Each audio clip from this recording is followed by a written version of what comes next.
अब आप सुने चंद्रमा द्वारा सोमनाथ की पूजा। दक्ष अपनी पत्नी असगिन के साथ हिमालय में राज करती थी। उनकी 50 कन्याएं थी। इनमें से 27 कन्याओं का विवाह उन्होंने चंद्रमा के साथ कर दिया। हे चंद्रमा, तुम इन सबसे बराबर प्रेम करना, सुखी रखना।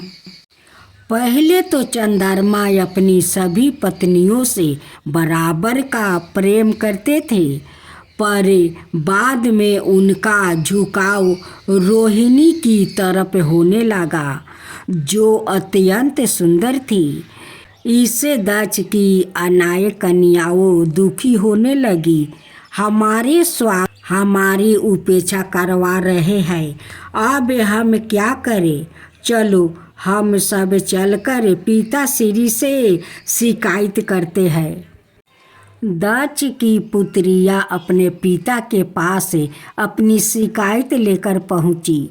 मेरी बच्चियों, तुम चिंता ना करो, मैं इस विषय में अपने दामाद से अवश्य बात करूंगा और तुम्हारे कष्ट का निवारण करूंगा। चंद्रमा, तुम केवल रोहिणी का ही ख्याल रखते हो और अपनी अनाय पत्नियों की उपेक्षा करवाते हो। यह उचित नहीं है। अपने को सुधारो। पर दक्ष द्वारा टोके जाने पर भी चंद्रमा ने अपना रवैया नहीं बदला। दक्ष की कन्या दोबारा रोते रोते अपने पिता के पास गई। तब दक्ष ने क्रोधित होकर चंद्रमा को श्राप दिया। चंद्रमा, तुम अपनी पत्नियों की अवहेलना करके उन्हें कष्ट पहुंचा रहे हो। उनका यौवन व्यर्थ ही बीता जा रहा है। मैं तुम्हें श्राप देता हूँ कि इसी तरह तुम्हारा रूप भी छीन हो जाएगा। दक्ष के श्राप के कारण चंद्रमा का रूप छीन पड़ने लगा। भयभीत होकर चंद्रमा देवताओं के पास सहायता मांगने गया। देवगण, कृपाए मुझे इस विपत्ति से बचने का उपाय बतलाइए। हे चंद्र, हम तुम्हारे दुख का निवारण नहीं कर सकते। चलो हम सब पीताम्बा वर्मा के पास चले और उनसे वो सब वर्मा के पास पहुँचे और उन्हें चंद्रमा की समस्या के बारे में बताया। तुमने अपनी पत्नियों के साथ उचित व्यवहार नहीं किया है। तुमने दक्ष की बात को भी अनसुना कर दिया है। तुमने अपने बुजुर्गों का और सत्य का अनादर किया है और इसीलिए दंड के पात्र हो। तुम्हें दंड मिले तो दूसरों को भी शिक्षा मिलेगी। प्रभु, मुझे अपनी भूल का आभास हो गया है। मुझे क्षमा करे और दया करके मेरी रक्षा करे। देवताओं ने भी वर्मा जी से चंद्रमा की सहायता करने के लिए बारंबार विनती की। चंद्रमा समझते वनवासियों को देवता है। यदि वो छीन हो गया तो समस्त पेड़ों पौधों सूख जाएगा और संसार का विनाश हो जाएगा। इसके अलावा चंद्र की किरणों से ही हम देवताओं को सोमरस की प्राप्ति होती है। समग्र दृष्टि की भलाई को ध्यान में रखते हुए आप कृपाए चंद्रमा को इस विपत्ति से बचाए। पृथ्वी पर परिवेश नाम का एक तीर्थ स्थान है। चंद्रमा को वहाँ जाकर भगवान शिव के पंचरक्ष मंत्र का निरंतर जप करना होगा। केवल शिव जी की कृपा से ही उसे इस शराब से मुक्ति मिल सकती है और कोई उपाय नहीं है। चंद्रमा ने परबेसा पहुंचकर वहां एक सरोवर का निर्माण किया जिसका नाम चंद्र तीर्थ पड़ा। उसने वही एक शिवलिंग की स्थापना की और नृत्य उसकी पूजा करने लगा। उससे शिव जी के पंचरक्ष मंत्र का 10 करोड़ बार जप किया। ओम नमः शिवाय, ओम नमः शिवाय, ओम नमः शिवाय। एक दिन करुणा निधान भगवान शिव चंद्रमा के उस शराब का आधा भाग तुम्हें भोगना ही होगा। महीने के 15 दिनों तक तुम्हारा तेज छीन होगा और शेष 15 दिनों में वो वृद्धि को प्राप्ति होगा। हे चंद्रमा, स्त्री जाति को कष्ट देना एक बहुत बड़ा अपराध है। पुरुषों को चाहिए कि वो सर्वदा उनकी सेवा में संलग्न अपनी पत्नियों से सादा प्रेम पूर्वक व्यवहार करे। अच्छा है कि तुमने अपनी भूल को स्वीकार कर लिया है। बोलो क्या चाहते हो? भगवान, आपने कृपा करके मुझे इस शराब से मुक्ति किया है। मैं आपसे प्रार्थना करता हूँ कि जो भी इस चंद्र तीर्थ में स्नान करके आपकी आराधना करे उसका भी सभी कष्ट इसी प्रकार दूर हो जाएगा। प्रभु कृपा करके मुझे दक्ष के शराब से मुक्ति कर दे। शिव जी तथास्तु कहकर अंतर ध्यान हो गया। चंद्रमा का एक नाम है सोम, इसलिए परबेसा क्षेत्र में चंद्रमा द्वारा स्थापित शिवलिंग आज सोमनाथ के नाम से प्रसिद्ध है। इसी मान्यता है कि जो भी इस पवित्र तीर्थ में स्नान करके सोमनाथ की आराधना करते हैं उनकी समस्त विपत्तियों का नाश हो जाता है। सोमनाथ द्वादश ज्योतिर्लिंगों में से एक है। आज भी यह दिव्या सोमनाथ मंदिर लाखों श्रद्धालुओं की आस्था का केंद्र बना हुआ है। श्री कृष्णा, राधे राधे। मेरे प्यारे भक्त जनों, आज आप सुनेंगे भगवान शिव की कथाएं। वो आखिरी भक्त कौन है? हे देवगुरु, क्या मुझे भगवान शिव के दर्शन हो सकते हैं? राजन, भगवान शिव भक्तों को भोजन कराने से बड़े प्रसन्न होते हैं। वो सवाए ऐसे भोज में सम्मिलित होते हैं। यदि ऐसे है तो हम प्रतिदिन 1000 लोगों को भोजन कराएंगे। प्रभु उस दृश्य को देखकर प्रसन्न होंगे, परंतु भगवान हमें उन्हें पहचानेंगे कैसे? 1000 शिव भक्तों को भोजन कराने की व्यवस्था की गई। प्रथम दिन राजन 1000 पतलों लगा दिया गया है और भोजन परोस दिया गया है। भक्तोगण प्रतीक्षा कर रहे होंगे, परंतु क्या यह उचित नहीं कि मैं सवाए जाकर उन सब भक्तों को आदर सत्कार करूं? राजन, वो बात नहीं है। पतंग में केवल लोग ही बैठा है। एक स्थान खाली बचा हुआ है, उसको भी भर जाने दो। हमें एक व्याकृत के लिए अनाए लोगों के धैर्य की प्रतीक्षा नहीं लेनी चाहिए। हो सकता है कि ईश्वर को लगता है कि आज के लिए भक्ति ही पर्याप्त है। भक्तों को प्रतीक्षा करवाना उचित नहीं होगा। चलो अंदर चले। मैं आप सबको निमंत्रित स्वीकार करने के लिए धन्यवाद देता हूँ। मैं निश्चित ही 12 भाग्यशाली हूँ। कृपया मुझे आशीर्वाद दे। अमंत, आप इतने चिंतित क्यों हैं?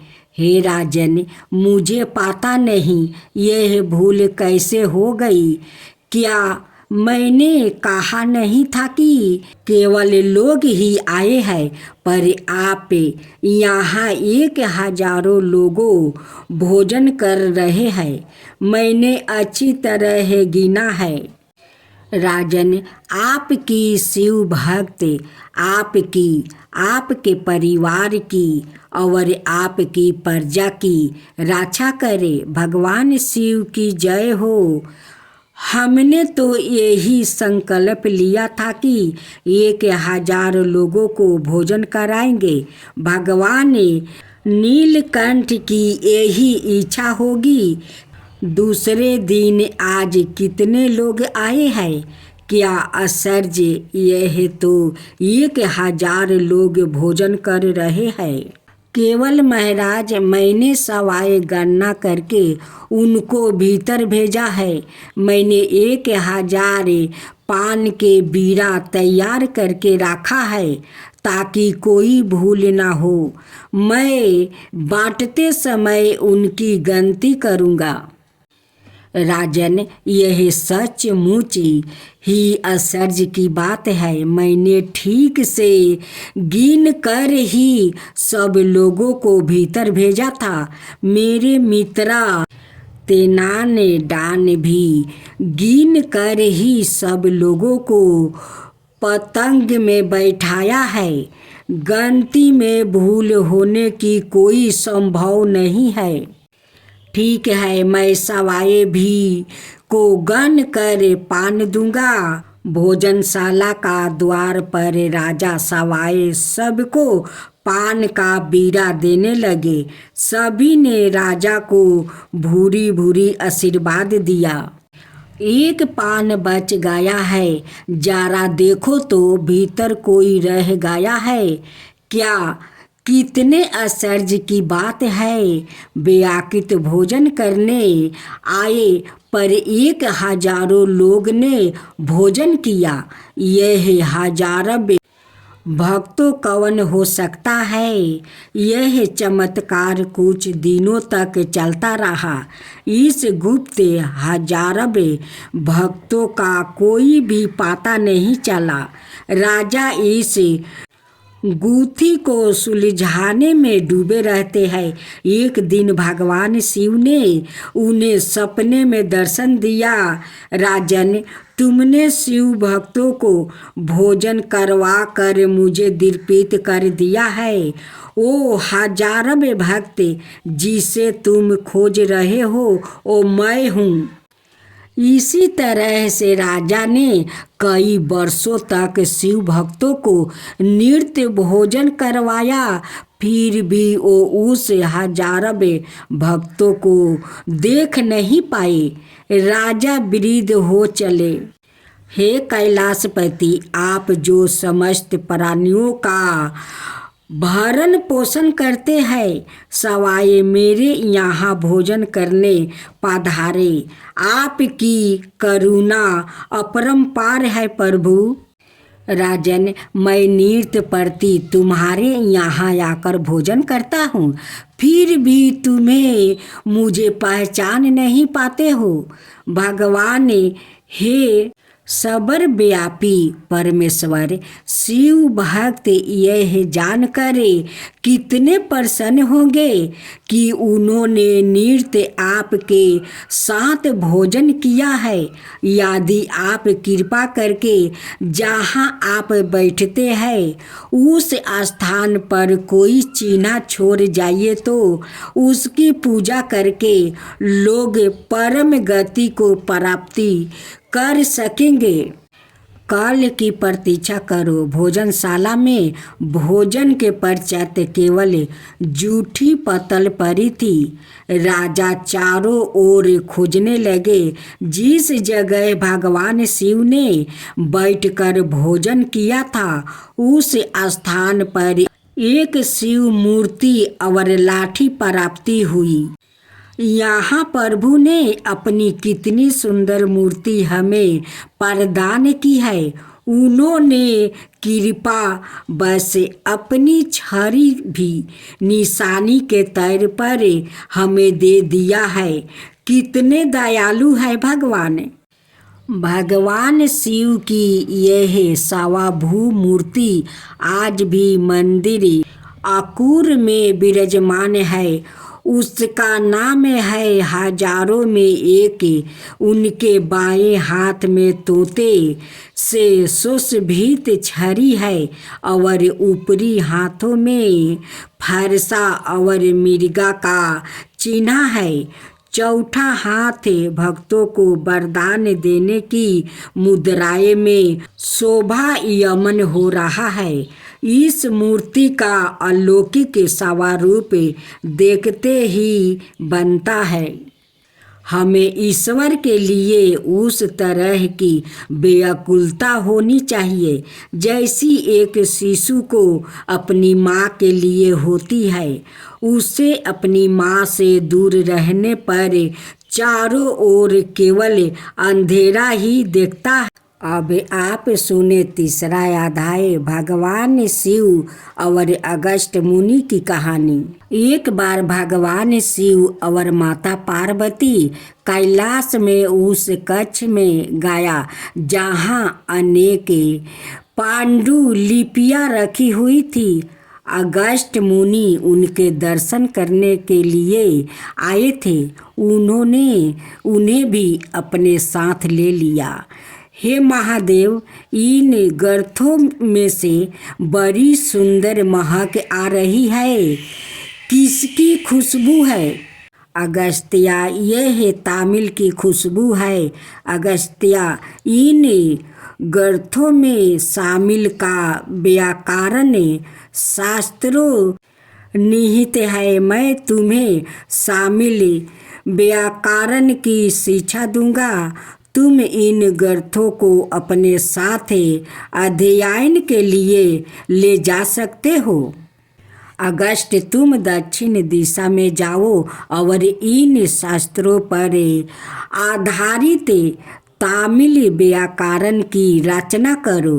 तुम्हारे द्वारा तामिल भाषा का प्रचार और प्रसारण होगा और तुम्हें संसार तामिल ऋषि के नाम से जानेंगे। सब आपकी कृपा है प्रभु। भगवान आपकी कृपा से अवश्य ही ऐसा होगा। अगस्त ने भगवान शिव से दक्षिण में एक पवित्र नदी के लिए प्रार्थना की जिसमें वो पूजा अर्चना कर सके और श्रद्धालु भक्त स्नान करके पवित्र हो सके। प्रभु ने कावेरी का आह्वान किया जो कि 7 पवित्र नदियों में से एक है। कावेरी, तुम अगस्त के साथ दक्षिण दिशा में लोक कल्याण हेतु जाओ।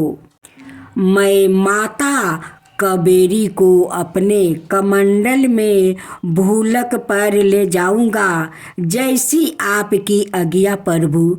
ठीक है। उचित समय पर कावेरी पृथ्वी पर सवाए प्रवाहित हो जाएगी। ओम नमः शिवाय। सूर्यपद नाम के असुर ने इंद्र को परास्त करके अमरावती पर कब्जा कर लिया और देवताओं को बंदी बना लिया। सूर्यपद से भयभीत हो इंद्र सिरकाली में जा छिपे। एक दिन नारद मुनि उनसे मिलने आए। इंद्र ने मुनि से अपनी व्यथा का वर्णन किया। मुनि वर, मैं प्रतिदिन शिव पूजन करता हूँ पर वो उपवन जिससे मैं पूजा के पुष्प चुनता हूँ जल के अभाव में सूख गया है। कृपा इस उपवन की रक्षा का कोई उपाय बतलाइए। इंद्र देव, आप श्री गणपति से प्रार्थना करें। वो कृपा करके आपको कावेरी नदी दान में दे देंगे, जो कि इस समय अगस्त्य मुनि के कमंडल में निवास कर रही है। नारद का आदेश मानकर इंद्र ने गणपति की आराधना की। गणपति प्रसन्न हुए। उन्होंने एक कौवे का रूप धारण किया और गुंडगु पर्वत पर गया। वहाँ अगस्त्य मुनि ध्यान अवस्था बैठे हुए थे। वो कमंडल तो अगस्त्य के पास ही रखा हुआ है। मैं उसे चुपके से लुढ़का देता हूँ। रे बालक, तू बड़ा शरारती है। रुक, मैं अभी तेरे सिर पर एक चमटा लगाता हूँ। मेरे कमंडल को किसने गिराया? गणेश ने एक ब्राह्मण बालक का रूप धारण किया और मुस्कुराते हुए वहाँ प्रकट हो गया। अच्छा, जरा ऐसा करके तो दिखाइए। जैसे ही अगस्त्य मुनि ने अपना हाथ उठाया, उन्होंने देखा कि बालक के स्थान पर गणपति खड़े हैं। हे गणपति, मैंने आपको पहचाना नहीं। मुझसे बड़ी भारी भूल हो गई है। पराचित के रूप में मैं सवाए ही अपने सिर पर चपटा लगाऊंगा। हे विनायक, आप संसार के लोगों पर अकारण ही करुणा करते हैं। आपके समान अपने भक्तों के कष्टों का निवारण करने का इतना आग्रही कोई भी नहीं है। आपके मंदिर में जो भी श्रद्धालु आए और अपना सर थपथपाए, उन पर आप कृपा करें। मुनिवर, आप व्यर्थ में दुखी ना हो। मैंने इंद्र को वरदान दिया है कि कावेरी यहाँ से प्रवाहित होगी। आज से कावेरी पूरे दक्षिण भारत को प्राप्ति होगी। हे गणपति, आप आशीर्वाद लेकर मैं भूलक की यात्रा पर निकल पड़ती हूँ। कावेरी, तुम्हारे तटों पर बड़े बड़े मंदिर बनेंगे और तुम्हारा पुण्य सदाए उजागर रहेगा। भगवान पृथ्वी पर हो रहे कुंभ मेले में बड़ी भारी भीड़ उमड़ रही है। छोटे छोटे बच्चों से लेकर बड़े बूढ़ा तक सब लोग गंगा जी में डुबकी लगाकर पुण्य कमाना चाहते हैं। कितनी अद्भुत बात है। तुम ठीक कह रही हो पार्वती, पर इतने लोग में ऐसे कितने हैं जो वास्तव में गंगा की महिमा को जानते हैं। कितने वृद्ध ऋषि मुनि भी इस महान पर्व में सम्मिलित हुए हैं। क्या वो भी गंगा की महिमा से अनभिज्ञ है? चलो हम वहाँ जाकर ही वास्तविकता का पता लगाते हैं। जैसी आपकी इच्छा स्वामी। त्रिवेणी संगम में बड़ी भारी भीड़ है।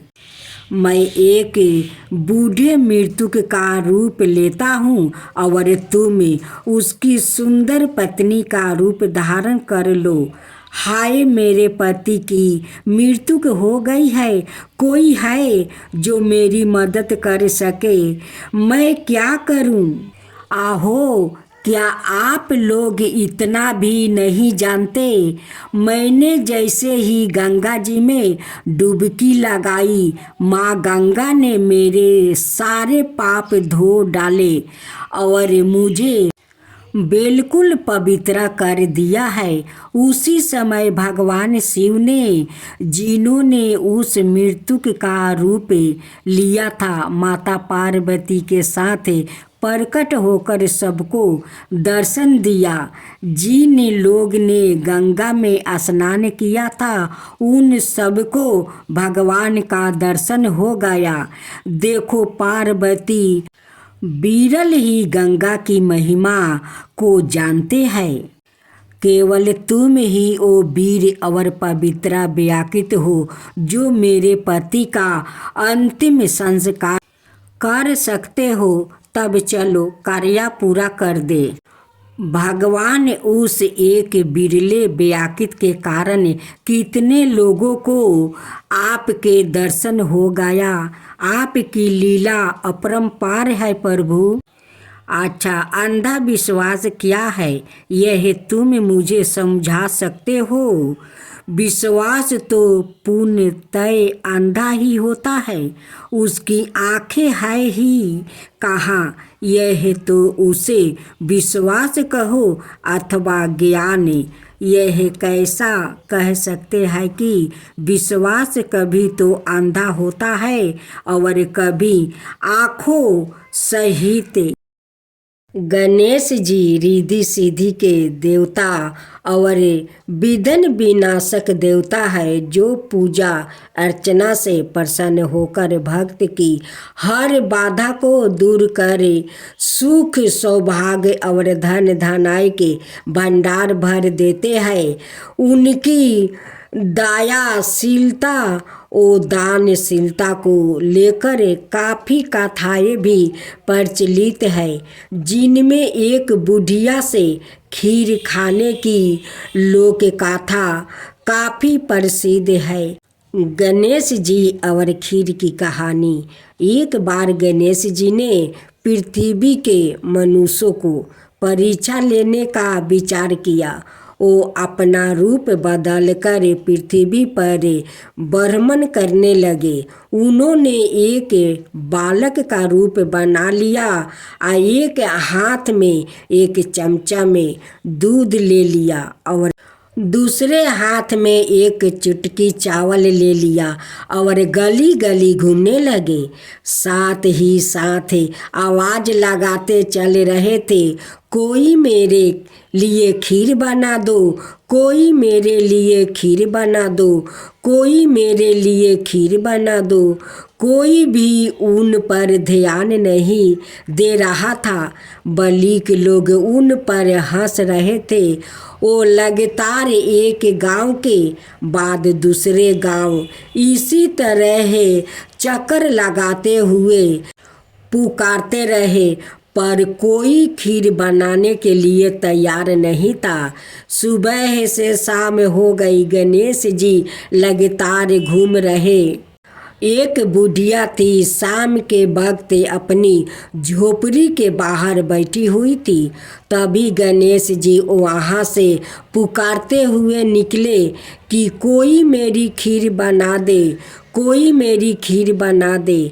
बुढ़िया बहुत कोमल दया वाली स्त्री थी। उन्होंने कहा, बेटा मैं तेरी खीर बना देती हूँ। गणेश जी ने कहा, माई अपने घर में से दूध और चावल लेने के लिए बर्तन लाओ।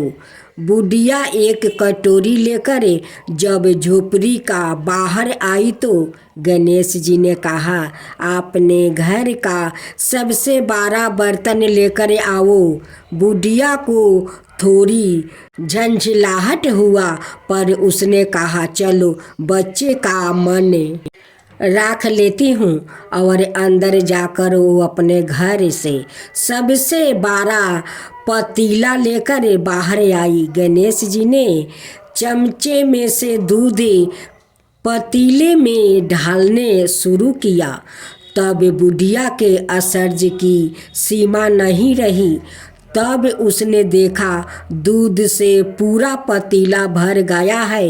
एक के बाद एक वो बर्तन झोपड़ी बाहर लाती गई और उसमें गणेश जी दूध भरते चले गए। इस तरह से घर के सारे बर्तन दूध से लबालब भर गया।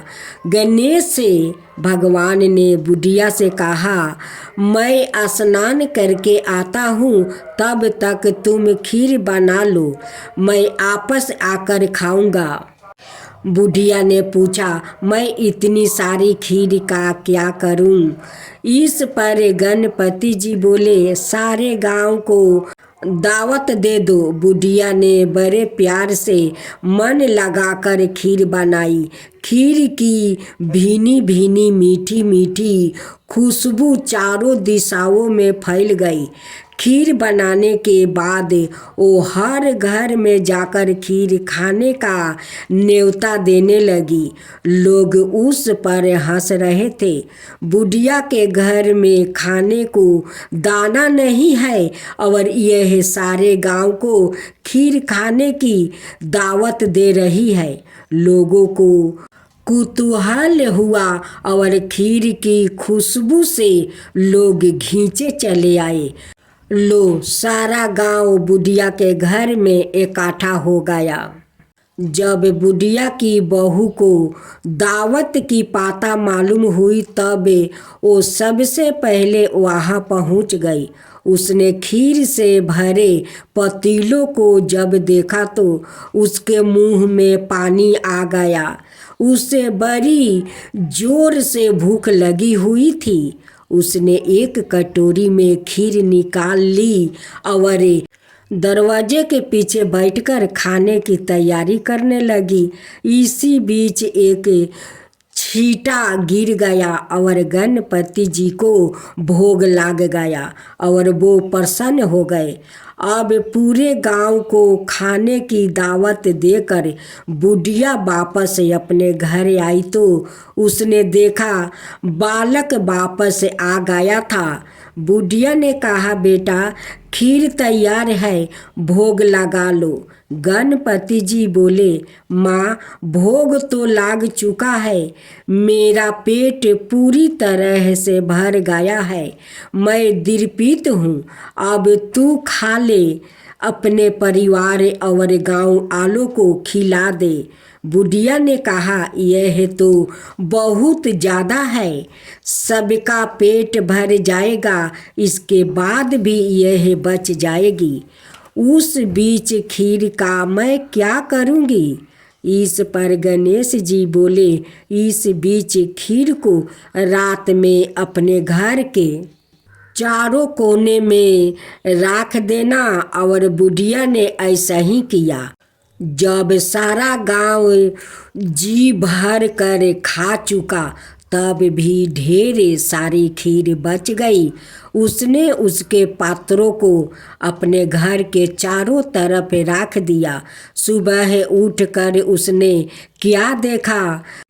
पतीलों में खीर के स्थान पर हीरे जवाहरात और मोती भर गया है। वो बहुत खुश हुई। उसकी सारी दलीदरता दूर हो गई और वो आराम से रहने लगी।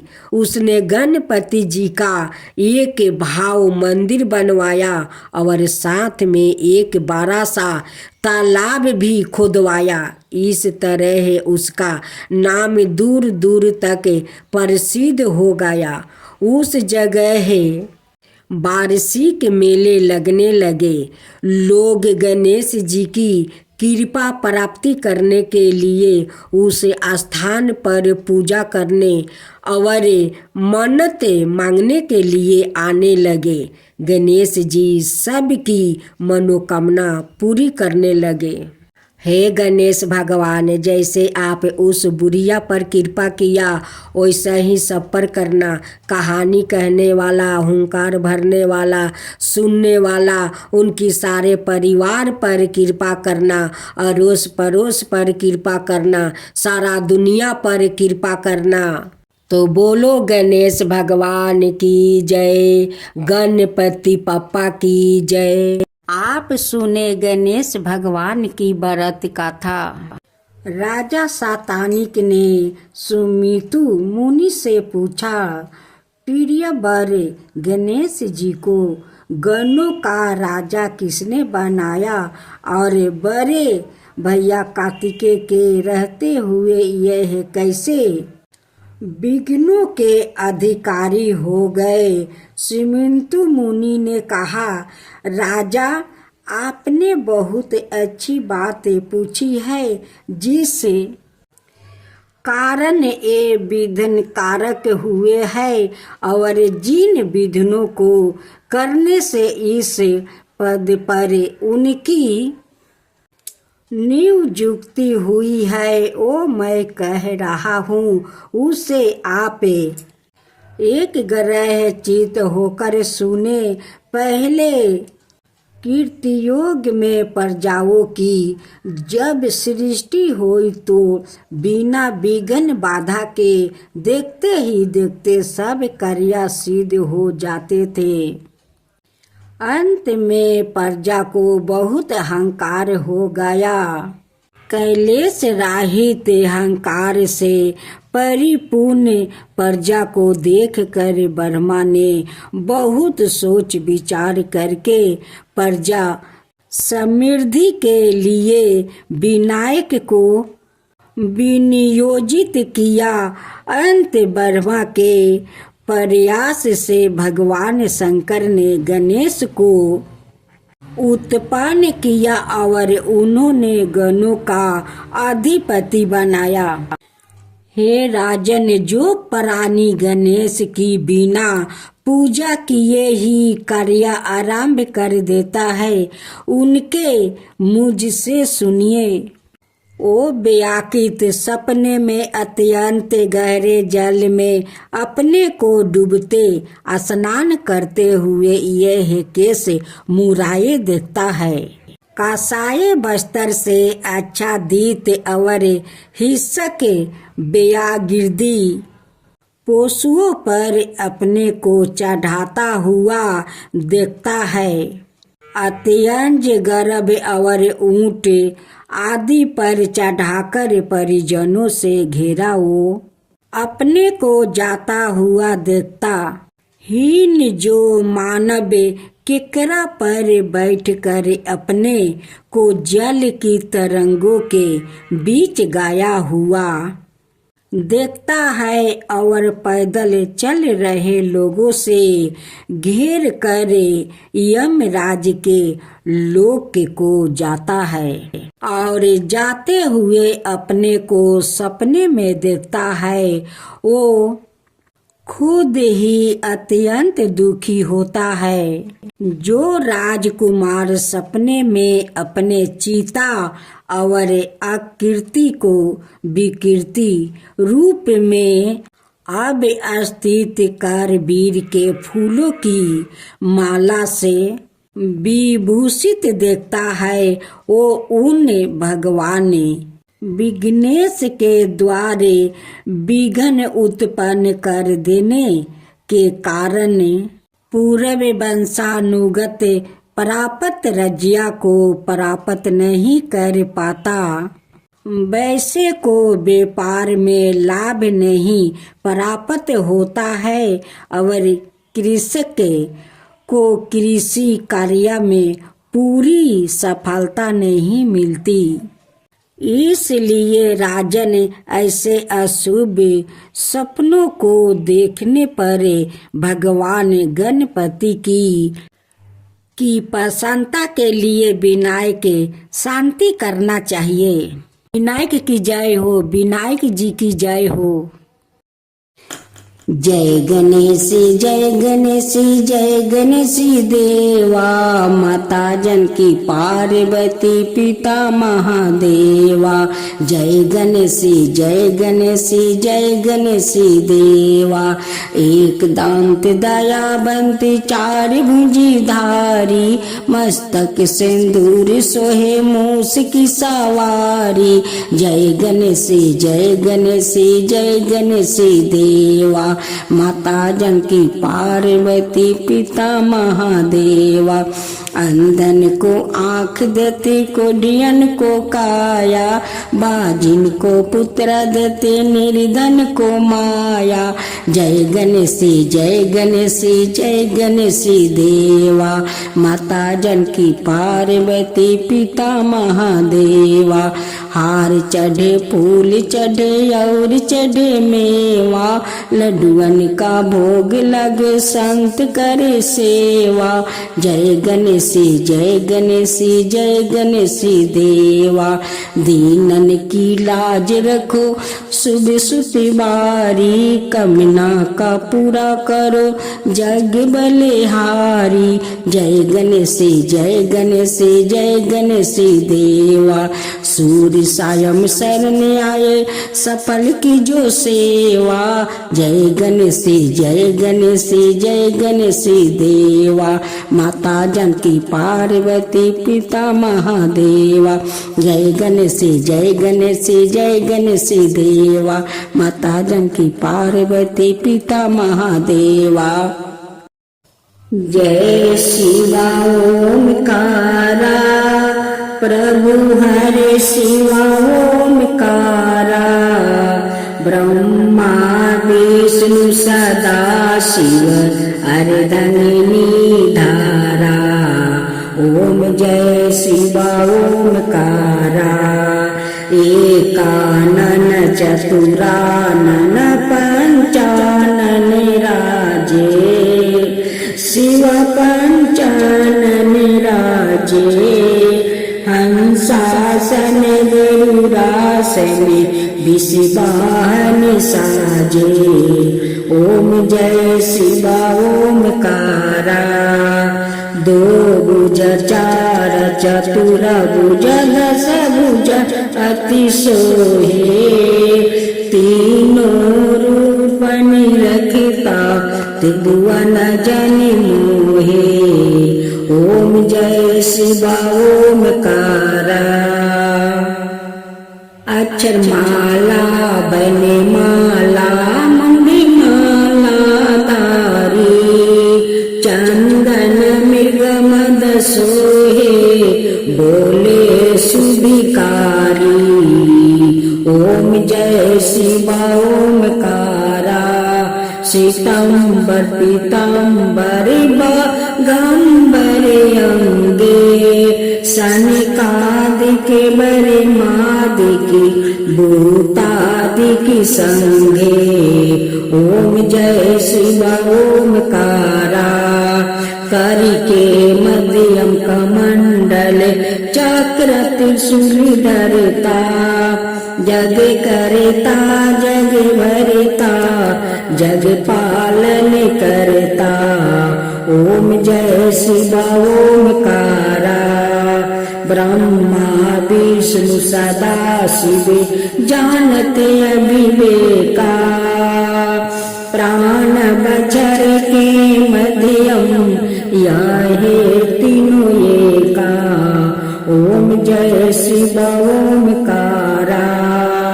तिरगुण शिव जी के आरती जो कोई नर गावे। शिवा जो कोई नर गावे। कहत शिवानंद स्वामी मन भजत शिवानंद स्वामी। मन बाचित फल पावे। ओम जय शिवा ओमकारा। जय शिवा ओमकारा।